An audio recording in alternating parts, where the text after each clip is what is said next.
చాలా బాగుంది. But 3 weeks ఎప్పుడైతే బయట నుంచి ఆడియన్స్ వీళ్ళు వచ్చినా కొంచెం ఎందుకో చిన్నోడు మా అందరికంటే కొంచెం గాబరా పడుతున్నాడో లేకపోతే పికప్ అవుతున్నాడు. నబీల్ కూడా చాలా బాగా ఆడుతున్నాడు. చెప్పలేనండి. మీకు ఎలా అనిపించింది?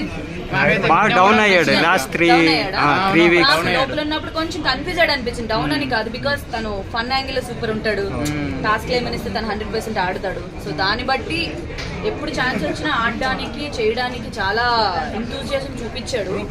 మరి ఇంకా ఆడియన్స్ చేతిలో ఉంది ఎవరిని గెలిపిస్తారనేది. అందరూ నేనా నేను చెప్పాను. ఇప్పుడు అవినాష్ కి ఇస్తాను.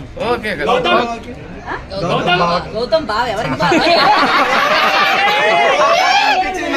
నేను మళ్ళీ చెప్తున్నా, గౌతమ్ ని ఊరికే షోలో అన్ని హెల్దీగా తింటూ ఉండేవాడు, ఫ్రూట్స్ కట్ చేస్తూ ఉంటాడు,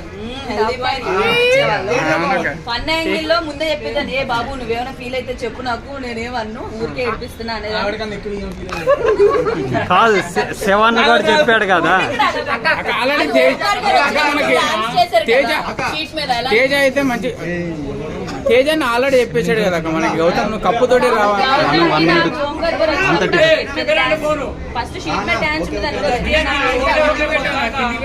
ఏమన్నా ఫన్ టాస్క్ లో లేకపోతే వేస్తారేమో అనుకుని అవినాష్ కి నాకు ర్యాప్ బాగుంటది ఎక్కువ, మేము స్పాంటేనియస్ గా ఏదైనా చేస్తాము. అవినాష్ సెలెక్ట్ చేసుకున్నా.